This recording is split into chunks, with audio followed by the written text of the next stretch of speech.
अल्हम्दुलिल्लाहि व कफ़ा व सलामुन अला इबादिहिल्लज़ीना इस्तफ़ा अम्मा बाद फ़अऊज़ु बिल्लाहि मिनश शैतानिर रजीम बिस्मिल्लाहिर रहमानिर रहीम वल्लज़ी जाअ बिस्सिद्क़ि व सद्दक़ बिही उलाइका हुमुल मुत्तक़ून सदक़ल्लाहु मौलानाल अज़ीम। वक़ालल इमामुल बुसीरी रहमहुल्लाह वल हबीबुल्लज़ी तुरजा शफ़ाअतुहु लिकुल्लि हौलिन मिनल अहवालि मुक़्तहिमी मौलाया सल्लि व सल्लिम दाइमन अबदा अला हबीबिका खैरिल खल्क़ि कुल्लिहिम इन्नल्लाह व मलाइकतहु युसल्लूना अलन नबी या अय्युहल्लज़ीना आमनू सल्लु अलैहि व सल्लिमू तस्लीमा। दुरूद पाक। अल्लाहुम्मा सल्लि व सल्लिम अला सय्यिदिना व मौलाना मुहम्मदिन व अला आलि सय्यिदिना व मौलाना मुहम्मदिन व अस्हाबि सय्यिदिना व मौलाना मुहम्मदिन व बारिक व सल्लिम। अस्सलातु वस्सलामु अलैका या सय्यिदी या रसूलल्लाह व अला आलिका व अस्हाबिका या सय्यिदी या हबीबल्लाह। रब्बि श्रह ली सदरी व यस्सिर ली अमरी वहलुल उक़दतम मिन लिसानी यफ़क़हू क़ौली। शायर कहता है उलाइका आबाई फजिअनी बिमिस्लिहि उलाइका आबाई फजिअनी बिमिस्लिहिम इज़ा जमाअतना या जरीरुल मजामिया। तलख़ीसुल मिफ्ताह का शेर है। ठीक है, तो सारे उलमा इकराम बैठे हैं, तलबा भी हैं, अवाम भी हैं, लेकिन अक्सरियत जो है वो उलमा की है, फुज़ला की है, खुतबा की है, मुकर्रिरीन की है। शाह साहब जो है बेहतरीन खिताब किया, शाह साहब ने अवामी खिताब किया और मेरे बाद सैयद हबीबुल हक शाह साहब तशरीफ लाएंगे तो वो भी इल्मी खिताब करेंगे। तो दरमियान में मुझे थोड़ी देर के लिए हर्फ़ इल्लत के तौर पर बर्दाश्त कर लीजिए। शाह साहब जो है वो शायरी सुनाई उन्होंने शुरू में, तो मुझे जो ना उस वक्त एक दो शायर याद आ रहे थे। वो बाजार में भाग रहे थे, एक आगे है दूसरा पीछे है, मुसलसल भागे जा रहे हैं। एक आदमी ने पिछले को पकड़ा, क्यों भाग रहे हैं, क्यों भाग रहे, क्या हुआ? कहने लगा वो भी शायर है, मैं भी शायर हूँ, वो अपनी गजल मुझे सुना के अब भाग रहा है, मेरी बारी बारी। हाँ, मेरी नहीं सुनता। तो शायर बड़े हसास होते हैं, वो चाहते हैं कि हमें हमारे जो शायरी है उस पर दाद मिले। शाह साहब ने अच्छी शायरी की है, मैं उनको दाद देता हूँ, ठीक है, और आप भी उनको दाद भी दीजिए और बड़े अच्छे शेर के हैं। अल्लाह अपनी बारगाह में उनके ये अशार कबूल भी फरमाए। सामीन मोहतरम, मौसम खराब है और उसकी वजह से मेरा गला अमूमन जो है वो मुकर्रीन के गले खराब होते हैं, हमारा बगैर तकरीर के खराब है। इसलिए कराहत फिस्समा जो है उसके लिए पेश की जो है वो माजरत चाहता। और कराहत फिस्समा उलमाए कराम को मालूम है कि ये क्या होती है। आवाज जो है वो थोड़ी सी कानों पर भारी लगेगी, लेकिन कोशिश करूंगा। सामीने मोहतरम, ये मुझे नुक्तादानी भी नहीं आती और इतने जुमले और कलिमात भी नहीं आते, लफाजी भी नहीं आती, सादा से गुफ्तगू करनी है। और नीयत जो है वो भी एक ही कि सहाबा कराम रिज़वानुल्लाह ताला अलैहिम अजमाइन और बिलखुसूस हजरत सैयदना सिद्दीक़ अकबर रज़ी अल्लाह ताला अन्हु को खराजे अकीदत पेश करना और मोहब्बत का इजहार करना, ये जो है ये इतना बड़ा अमल है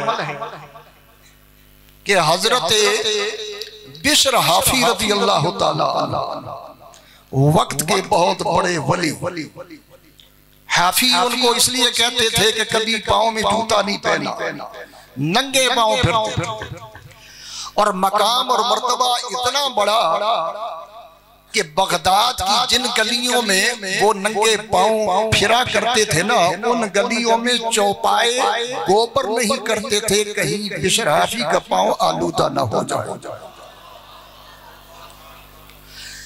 इतने बड़े वली, इबादत गुजार, शब जिंदादार, साइमुन नहार बल्कि सव्वामुन नहार, इतने बड़े अल्लाह के वली वो कहते हैं, सहाबा किराम को खराजी अकीदत पेश करते वो कहते हैं कि औसत अमली फी नफ्सी हुब्बु अस्हाब मुहम्मदिन सल्लल्लाहु अलैहि वसल्लम। सारी जिंदगी रोजे रखे, नवाफिल अदा किए, रातों को जाके जो है वो अल्लाह की इबादत की, लेकिन किसी अमल पर नाज नहीं है, किसी अमल पर एतमाद नहीं है। कहते हैं औसत अमली फी नफ्सी हुब्बु अस्हाब मुहम्मद सल्लल्लाहु अलैहि वसल्लम, मुझे अपने जिस अमल पर नाज है और जिस अमल पर मैं एतमाद करता हूं कि मेरे लिए जरिया नजात बनेगा, हुजूर अलैहिस्सलातु वस्सलाम के सहाबा से मोहब्बत करना। ये हुजूर सल्लल्लाहु अलैहि वसल्लम के सहाबा से मोहब्बत जो है ये सबका बेड़ा पार कर। आज यहाँ हम सारे जो इकट्ठे हुए हैं इसी मकसद के लिए हुए। जो स्टेज पर कह रहा है वो जबान से मोहब्बत का इजहार कर रहा है, जो सुन रहा है वो अपनी समातों के जरिए उनकी बारगाह में मोहब्बत का नजराना पेश कर रहा है। ठीक है, बाज़ औक़ात कहने वाले को कम सवाब मिलता है, सुनने वालों को ज्यादा सवाब अल्लाह अता फरमाता है। सामीने मोहतरम, हुजूर सल्लल्लाहु अलैहि वसल्लम, मैंने सीधी सीधी बातें करनी है। हुजूर अकरम सल्लल्लाहु अलैहि वसल्लम से पूछा गया अय्युन्ना से खैर, या रसूलल्लाह सबसे आला और बेहतरीन लोग इंसान कौन से हैं? तो हुजूर ने क्या फरमाया, खैरुन्नास करनी, सबसे बेहतरीन सबसे आला लोग मेरे जमाने के लोग हैं। इसका मतलब है आदम अलैहिस्सलाम से लेकर हुजूर के जमाने तक और क़यामत तक जितने अदवार गुजरे, जितने अदवार आएंगे, अंबिया के अलावा सबसे अफजल, सबसे बेहतरीन, सबसे आला लोग हुजूर नबी करीम सल्लल्लाहु अलैहि वसल्लम के सहाबा हैं। हुजूर के सहाबा सबसे आला। इसलिए मेरे आका सल्लल्लाहु अलैहि वसल्लम ने फरमाया, कमाल फरमाया ला तमस्सुन नारो मुस्लिमन रानी और रा मन रानी। जी फरमाया कि जिसने हालत इस्लाम में मुझे देखा वो भी जन्नती है, जिसने मेरे सहाबी को देखा वो भी जन्नती है। ये सारे सहाबा की बात है। तो फिर आप जो है वो इमाम सहाबा सदीक़ अकबर के मकाम को खुद अंदाजा कीजिए।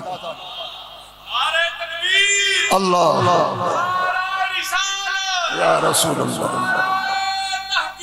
अचार यार जिंदाबाद।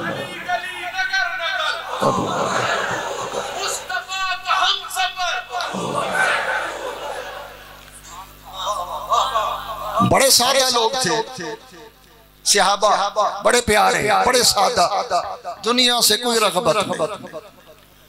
हजरत अबू दरदा रज़ियल्लाहु ताला अन्हु गवर्नर थे। गवर्नरी के दौर में एक सहाबी जो दोस्त थे वो मिलने गए, देखा सारा घर खाली पड़ा, कोई सामान नहीं। अर्ज किया कि हजरत आप तो गवर्नर हैं और आपका घर जो है वो खाली पड़ा है, सामान के नाम पर एक तिनका भी नजर नहीं आ रहा। जवाब क्या दिया? हुजूर का सहाबी ही कह सकता है। फरमाया कि मेरा एक घर और भी है, मेरा एक घर और भी है, मैं थोड़ा थोड़ा सामान इकट्ठा करता हूं, उस घर में भिजवा देता हूं।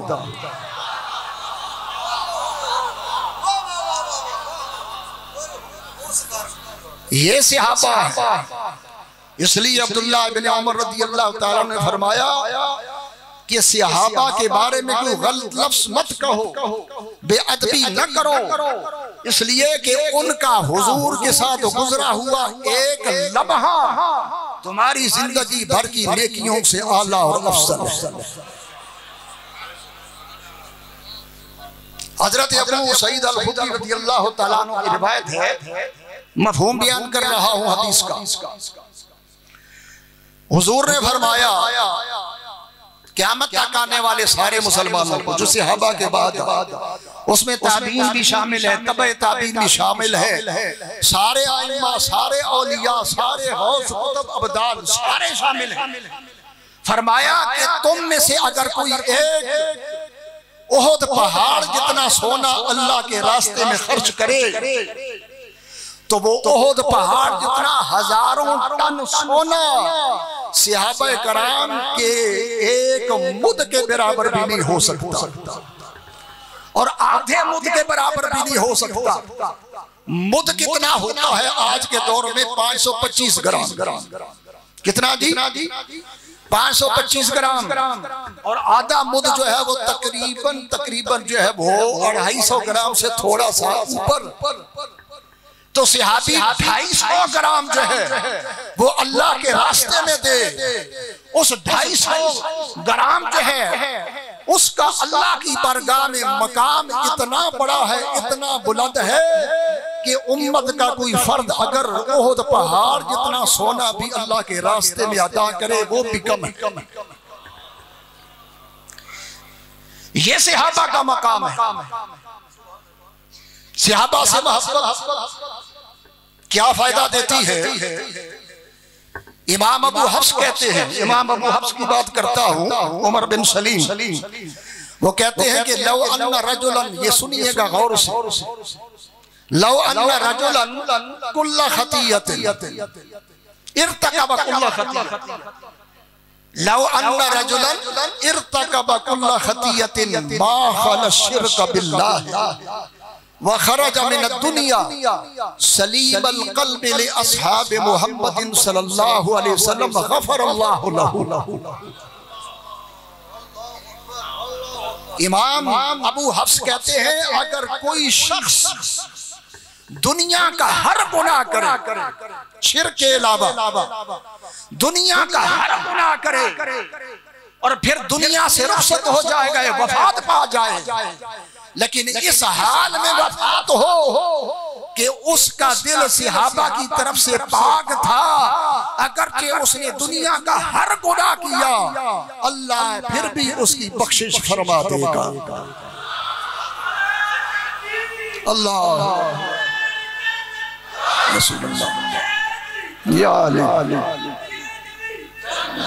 जन्नत जन्नत।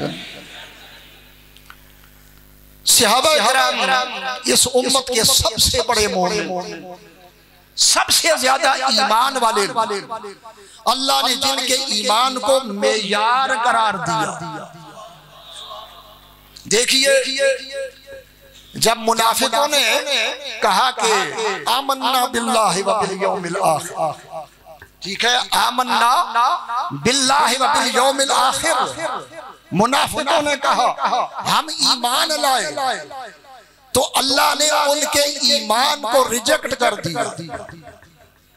अल्लाह ने ईमान को रिजेक्ट कर दिया।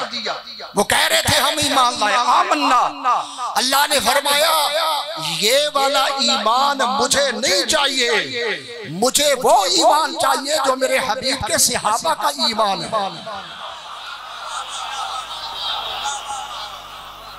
हुजूर के सहाबा का ईमान मेयार करार दिया। अल्लाह रब्बे जुल जलाल ने फरमाया तुम ईमान लाना चाहते हो तो वो ईमान लाओ जो मोहम्मद मुस्तफा के सहाबा का ईमान है। हाँ जी, तुम्हारा ईमान सिर्फ जबानों पर है, और सहाबा का ईमान जबान पर भी है, दिल पर भी है, बल्कि उनकी रगों में नस नस में खून की तरह दौड़ रहा है। वो ईमान अल्लाह कहता है वो ईमान मतलूब है। और यहां मैं ये भी बताता चलूं कि इसके बाद मुनाफिकीन ने क्या कहा, अनुमिनु कमा आमन सोफा। साबित क्या हुआ कि सहाबाए कराम के सबसे पहले बेअदब और गुस्ताख जो है वो मुनाफिकीन। सबसे पहले सहाबाए कराम की बेअदबी किसने की जी? मुनाफिकों ने। और सबसे पहले सहाबाए कराम का दिफा किसने फरमाया? अल्लाह ने फरमाया अला इन्नहुम हुमुस सुफहा। रब्बे जुल जलाल ने सबसे पहले जो है वो दिफा फरमाया। तो मतलब क्या हुआ कि जो सहाबा का गुस्ताख है वो मुनाफिक है, और जो सहाबा का दिफा करता है वो रब्बे जुल जलाल की सुन्नत पर अमल करता है। शामीन मोहतरम,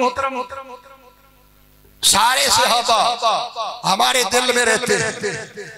आसमाने हिदायत के सितारे ला शक्का सारे आदिल हैं, अस्हाबतु कुल्लुहुम उदूल। लेकिन इन सारे सहाबा में से 4 सहाबा खुलफाए राशिदीन, ठीक है, उनका मकाम सबसे बुलंद, उनका कोई जवाब नहीं। इसलिए हुजूर ने फरमाया अलैकुम बिसुन्नती व सुन्नतिल खुलफाए राशिदीन।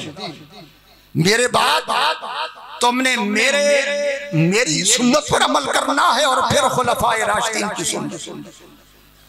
खुलफाए राशिदीन जो है हदीस में जो उनका मकाम है वो तो अलग है ना। वो हुजूर के खलीफा थे, खिलाफत में वो कैसे थे? मैं सिर्फ ये बात कहता हूं, उसके बाद आगे चलते कि खलीफा थे हुजूर के खुलफाए राशिदीन। सदीक़ अकबर रज़ियल्लाहु ताला अन्हु खलीफा बने, दूसरे या तीसरे दिन बाजार जा रहे, ताजिर थे ना कपड़े के, बहुत बड़े ताजिर थे कपड़े के। दूसरे तीसरे दिन बाजार जा रहे हैं, रास्ते में हजरत उमर फारूक रज़ियल्लाहु ताला अन्हु मिल गए। पूछा खलीफतुल मुस्लिमीन कहां तशरीफ ले जा रहे हैं? फरमाया बाजार जा रहा हूं। क्यों जी? तिजारत करने, घर वालों का खर्चा भी तो चलाना है ना। तो बाजार में तिजारत करने जा रहा हूं। वो मशीन भी कमाल के थे ना, उमर फारूक, उस्मान गनी, अली उल मुर्तजा, कमाल के मशीन। फरमाया हजरत अगर आप हुक्मरान होके तिजारत करेंगे, अपनी दुकान खोलेंगे, तो दूसरी की दुकानों का क्या बनेगा? दूसरों के साथ जाके कौन सौदा खरीदेगा?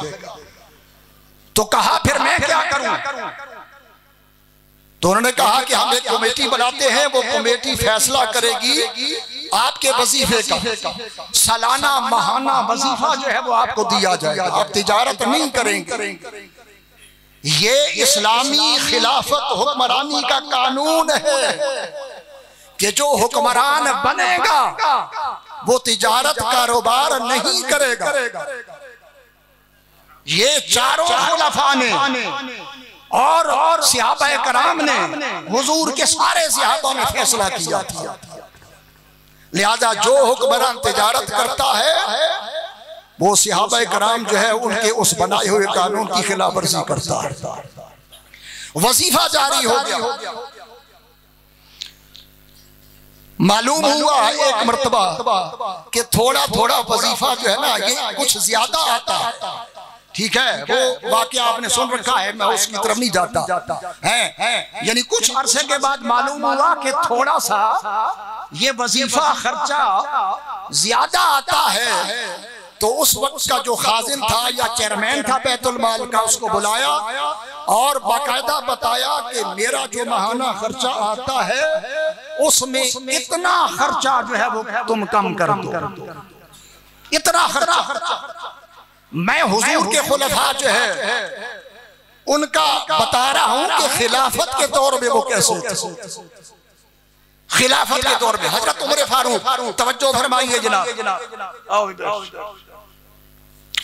तवज्जो फरमाइए। उमर फारूक 10 साल हुकूमत की और जब दुनिया से तशरीफ ले गए तो तकरीबन 80,000 दिरहम के मकरूज थे। ये खुलफाए राशिदीन है, असल मुस्लिम हुक्मरान। बेटों ने एक मकान था वो बेचा और वालिद का कर्जा अदा किया। उस्मान गनी पूरे अरब के सबसे अमीर आदमी थे, सबसे अमीर आदमी, गल्ले का कारोबार था बहुत बड़ा। जब खलीफा बने सखी तो वैसे ही थे, गनी तो वैसे ही थे, खिलाफत में और गनी बन गए। और जब आखिरी वक्त आया तो कहा सारा पैसा अल्लाह के रास्ते में लौटा दिया है, सिर्फ 2 ऊँटनियां रखी हुई है। ठीक है, ये भी हज करने के लिए रखी है, हज पर जाओ, सारा अल्लाह के रास्ते में खर्च कर। हजरत सैयदना अली अल मुर्तजा रज़ियल्लाहु तआला अन्हु खिलाफत के दौर में आपको आपके गुलाम ने आकर कहा कि बैतुल माल भर गया, लबालब भर गया, रखने की जगह नहीं है। फरमाया अच्छा। आपने एक ग्राउंड में कुर्सी या चारपाई जो भी था वो डाली, बैठ गए, कहा बुलाओ लोगों को। बुलाया लोगों को, सारे लोग आते रहे, बैतुल माल तकसीम होता रहा कई घंटों पर मुश्तमिल, सारा बैतुल माल खाली हो गया। आके गुलाम ने कहा जी बैतुल माल खाली हो गया। फरमाया झाड़ू दो। झाड़ू फिरवाया। जब झाड़ू फिर गया तो बैतुल माल में गए और 2 नफल शुक्राने के अदा फरमाए।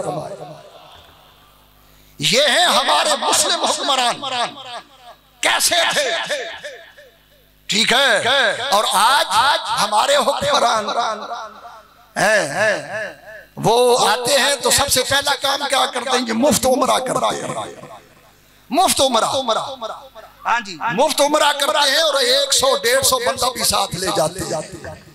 वो देखो मुस्लिम हुक्मरान बैतुल माल की, इस्लामी खजाने की हिफाजत कैसे, और आज के हुक्मरान इस्लामी खजाना जो है उसकी बर्बादी कैसे। सामीने मोहतरम, मैं आगे बढ़ता हूँ और बहुत कुछ है सहाबा के बारे में। सिद्दीक़ अकबर रज़ियल्लाहु ताला अन्हु के हवाले से मैं थोड़ी सी गुफ्तगू करता हूँ। आपका नाम जो है वो अब्दुल्ला, ठीक है, लेकिन नाम मशहूर नहीं है, या कुनियत मशहूर है अबू बकर।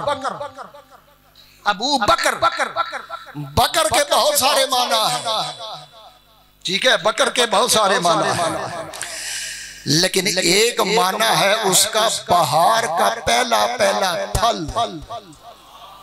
जी, इब्ने साद की रवायत है कि अव्वलु मन अस्लम अबू बकर as-सिद्दीक रज़ियल्लाहु ताला अन्हु, हुजूर की बेइज्जत के बाद जो सबसे पहले इस्लाम लाया वो अबू बकर as-सिद्दीक है।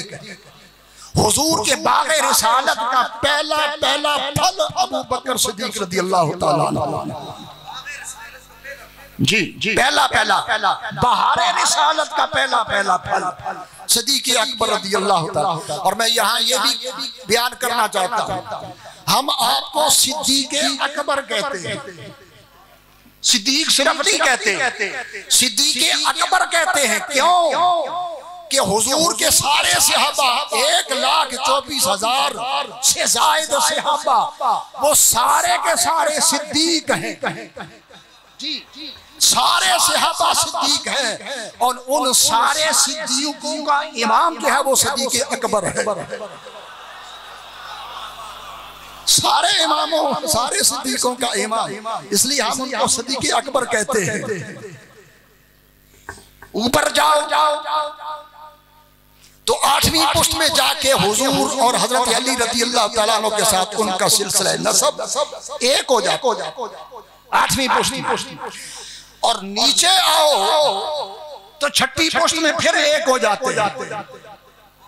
ऊपर जाओ तो 8वीं पुश्त में एक, नीचे आओ तो 6ठी पुश्त में फिर इमाम जाफर सादिक रज़ियल्लाहु ताला अन्हु, इमाम जाफर सादिक रज़ियल्लाहु ताला के दुदिहाल को देखो। आपके जद्दे अमजद ऊपर रसूलुल्लाह सल्लल्लाहु अलैहि वसल्लम नजर आते हैं, हजरत अली रज़ियल्लाहु ताला नजर आते हैं। और ननिहाल की तरफ से ऊपर जाओ तो सैयदना सदीक़ अकबर रज़ियल्लाहु ताला अन्हु नजर आते हैं। क्यों कि आपकी वालिदा उम्मे फरवा, उम्मे फरवा, इनके वालिद का नाम था कासिम बिन मोहम्मद बिन अबी बकर। ठीक है, उम्मे फरवा जो है उनके जो वालिद थे वो कासिम बिन मोहम्मद बिन अबी बकर, और उनकी जो वालिदा थी उनका नाम था अस्मा बिनते अब्दुर्रहमान बिन अबी बकर। इमाम जाफर वो है कि जिनके नाना सदीक़ अकबर के पोते हैं और जिनकी नानी सदीक़ अकबर की पोती है। छठी पुष्ट में आके दोनों इकट्ठे हो जाए। इमाम जाफर सादिक को हम कहते हैं इमामों के इमाम, इमामों के इमाम, इसलिए कि इमाम अबू हनीफा के इमाम है। ठीक है, मैं यहाँ उनके हवाले से एक और बात कहता हूँ। यहाँ इसी मस्जिद में एक मर्तबा नमर यूनिवर्सिटी के एक प्रोफेसर आए थे अरबी शोबे के, जमील कलंदर। नाम सुना? जमील, आपको पता है कि नहीं? जमील कलंदर बहुत जबरदस्त पढ़ा लिखा। उसके साथ हमारी बैठक हुई बाद में। ये हजरत इमाम अबू जाफर सादिक के इल्म की बात करता है। उन्होंने बताया था कि जिस शख्स ने सबसे पहले बताया कि जमीन के नीचे तेल और गैस मौजूद है वो इमाम जाफर सादिक रज़ियल्लाहु ताला अन्हु, और बकौले शख्स केमिस्ट्री जो है उसके बानी भी हजरत इमाम जाफर सादिक रज़ियल्लाहु ताला अन्हु। ये बहुत अजीम हस्ती। सामीन मोहतरम, आगे बढ़ते हैं। वक्त जो है वो बहुत ज्यादा नहीं है, बहुत थोड़ा सा वक्त है, क्योंकि हजरत सैयद हबीबुल अक्शा साहब जो है वो तशरीफ फरमा है। मैं थोड़ा सा सैयदना सदीक़ अकबर और हिजरत का वाकया जो है ना, यानी जो इनकलाब हुजूर लाए थे उस इनकलाब की तकमील के लिए बहुत सारे वाकयात जो है वो मौजूद हैं, लेकिन उसकी तकमील के लिए सबसे वाकया, बड़ा वाकया तारीखी जो रोनमा हुआ वो हिजरत रसूल सल्लल्लाहु अलैहि वसल्लम। और हिजरत में हुजूर सल्लल्लाहु अलैहि वसल्लम के साथी अबू बकर सिद्दीक रज़ियल्लाहु ताला अन्हु, हुजूर ने उनको पहले बता दिया था, लिहाजा उन्होंने 2 ऊंटनियां ली। 2 ऊंटनियां 4 महीने तक उनकी परवरिश की और सिर्फ बबूल यानी कीकर के पत्ते खिलाए। हाँ जी, सफर पेशे नजर, मदीने तक का मुश्किल सफर, इस रास्ते में सिवाय कीकर वगैरह के और कुछ मिलता ही नहीं था। लिहाजा उन्होंने उसको सामने रख के 4 महीने ऊंटनियों को कीकर के पत्ते खिलाए। ये उनकी निगाह थी। और जब हिजरत का वक्त आया तो ऊंटनियां हुजूर की बारगाह में पेश की। या रसूलल्लाह, हिजरत के सफर के लिए ली थी, एक आपकी खिदमत में पेश करता। तो हुजूर ने क्या फरमाया? मुफ्त नहीं दूंगा, पैसे अदा करूंगा। बड़ा जो है वो कहा सदीक़ अकबर ने, हुजूर मैं भी आपका, ये मेरा माल भी आपका, लेकिन फरमाया नहीं, पैसे दे के लूंगा। मजबूर सदीक़ अकबर रज़ियल्लाहु ताला अन्हु को हुजूर से पैसे लेने पड़े। ये सदीक़ अकबर रज़ियल्लाहु ताला अन्हु और हुजूर सल्लल्लाहु अलैहि वसल्लम के दरमियान बै हुई, और इस बै को कहते हैं बै तौलिया। ठीक है, एक होती है बै मुराबखा और एक होती है बै तौलिया। ये जो हिदाया साले वाले पढ़ रहे हैं उनको मालूम होगा। ये हुजूर के दरमियान और हजरत अबू बकर सिद्दीक के दरमियान बै तौलिया। आगे बढ़िए, रास्ते में सबसे अहम वाकया गार का वाकया। वहां तक सदीक़ अकबर कैसे पहुंचे? जो वहां जाते हैं उनको मालूम है अकेला आदमी वजन उठाए बगैर कितनी मुश्किल से वहां पहुंचता है। तो सदीक़ अकबर रज़ियल्लाहु ताला अन्हु कैसे पहुंचे? आपने कंधों पर रूहे कायनात, जाने कायनात, बल्कि सारी कायनात को उठा रखा जी। सारी कायनात जो है वो अपने कंधों पे उठा के गार में पहुंचे। ये एक एजाज है। लेकिन यहाँ मैं एक ये भी बताना चाहता हूँ कि सदीक़ अकबर की उम्र जो है वो 50 साल से ज्यादा थी। उनका फिटनेस लेवल भी देखिए, फिटनेस कैसी थी। हाँ जी, हुजूर सल्लल्लाहु गारे हिरा में जाते थे, हुजूर की फिटनेस कैसी थी, उनके गुलामों की फिटनेस कैसी थी। लिहाजा जो सहाबा का गुलाम है वो अपने आप को जिंदगी में फिट रखे। ये सुस्त, ये सोना, ये ढीलापन जो है ये मुजाहिद की सिपाही की निशानी नहीं है, न सहाबा के मानने वालों की। कुरान मजीद में ये वाकया जो है इसकी तरफ इशारा किया गया है। सानी यसनैन इज़मा फिल गार। मैं ये बताता चलूं कि आयत में सानी यसनैन से मुराद रसूलुल्लाह सल्लल्लाहु अलैहि वसल्लम। वैसे सानी यसनैन सदीक़ अकबर का लक़ब है, लेकिन इस आयत में सानी यसनैन जो है उससे मुराद रसूलुल्लाह सल्लल्लाहु अलैहि वसल्लम। उसके बाद इज़मा फिल गार फरमाया। ये हज़रत सदीक़ अकबर का एजाज है। इज़ यक़ूलु लिसाहिबिही कहा तो हजरत सदीक़ अकबर की सहाबियत जो है वो कुरान से साबित हो गई। आइम्मा कहते हैं जो सदीक़ अकबर की सहाबियत का इनकार करे काफिर है। इमाम मालिक का फतवा है काफिर है, क्योंकि नस्से कुरान है सदीक़ अकबर की सहाबियत। और सामीन उसके बाद क्या फरमाया? ला तहज़न। अल्लाह ने फरमाया, असल में हुजूर ने तसल्ली दी थी, अल्फाज हुजूर के हैं। अल्लाह ने हिकायतन नकल फरमाया ला तहज़न इन्नल्लाह मअना। उलमा कहते हैं कि अल्लाह ने ला तहज़न फरमाया, हुजूर ने ला तहज़न फरमाया, ला तहफ़ नहीं फरमाया। क्यों? इसलिए कि खौफ और हुज़न दोनों में फर्क है।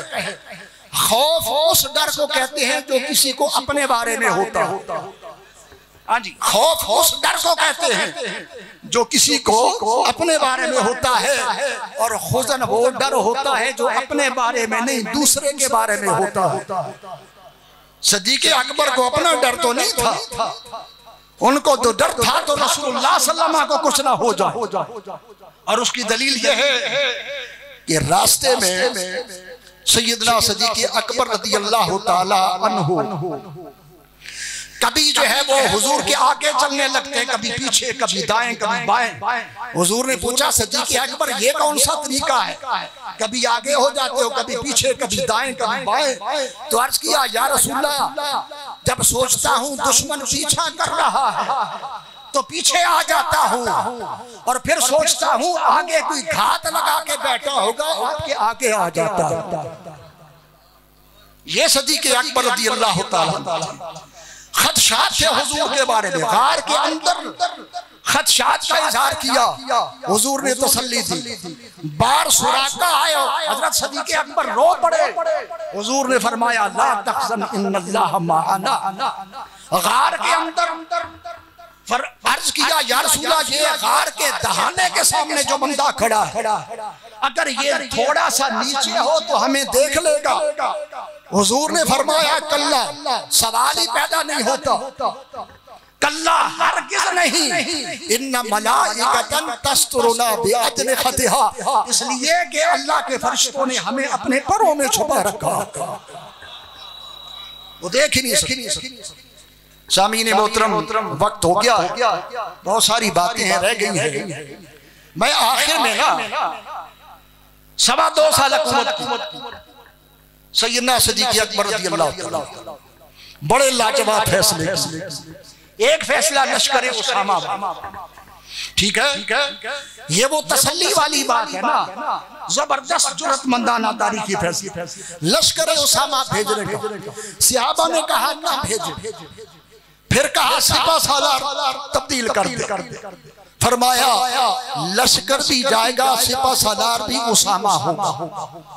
फैसला तब्दील नहीं फरमाया, कहा जो हुजूर कह गए हैं उस पर अमल होगा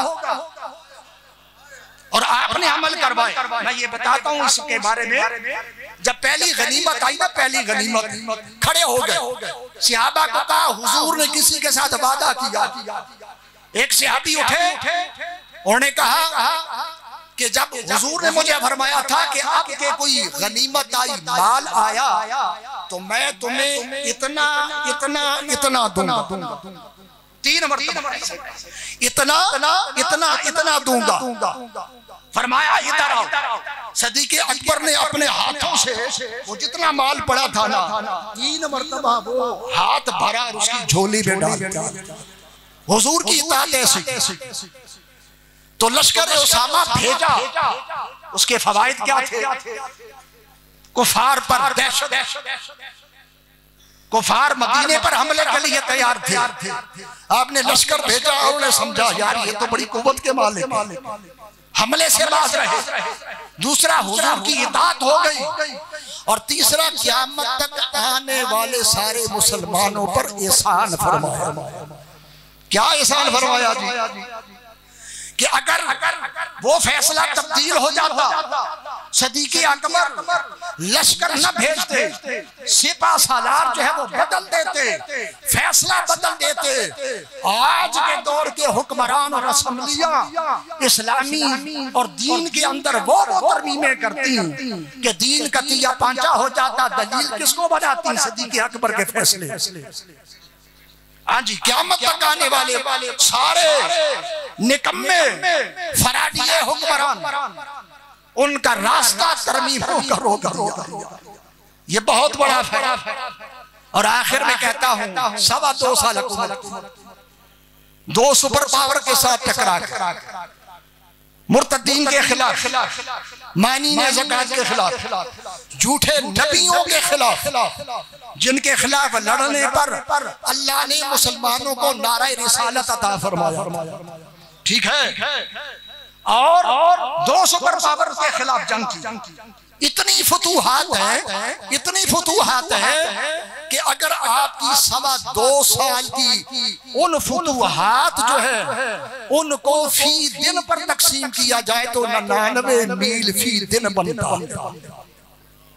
99 मील फी दिन यानी 160 किलोमीटर हर रोज सदीक़े अकबर रज़ियल्लाहु ताला ने इलाका फतह फरमाया। ये आपकी हुकूमत शामीन रब्बे ज़ुल जलाल की दुआ की बारगाह में दुआ है। जो कलेमात मैंने कहे और आपने सुने, मेरा कहना भी अल्लाह कबूल फरमाए और आपका सुनना भी अल्लाह कबूल फरमाए। और सबसे ज्यादा जो है वो दुआ कर रहा हूँ उनके लिए। मौलाना जफर साहब ने कहा था उनको खामोश कराया तो मान जाऊंगा, वो खामोश रहे तो मैं उनका शुक्रिया भी अदा करता हूँ और उनके लिए दुआ दो। और उसके बाद बस में इरशाद जो है उसके जितने अराकीन हैं, जितने रहनुमा हैं, उन्होंने बहुत मेहनत की है और यकीन मानिए ये उनकी मेहनत है। ये 6-7 साल हो गए खलीफा बिला फजल कॉन्फ्रेंस को, हर साल पहले से ज्यादा जो है वो ताबनाक हो रही। हाँ जी, पहले से ज्यादा हर साल पिछले साल से बढ़ के हो रही है। इसका सारा क्रेडिट जो है वो बस में इरशाद को जाता है। मैं उनको मुबारकबाद पेश करता हूँ। वाखिर दावाना अल्हम्दुलिल्लाहि रब्बिल आलमीन।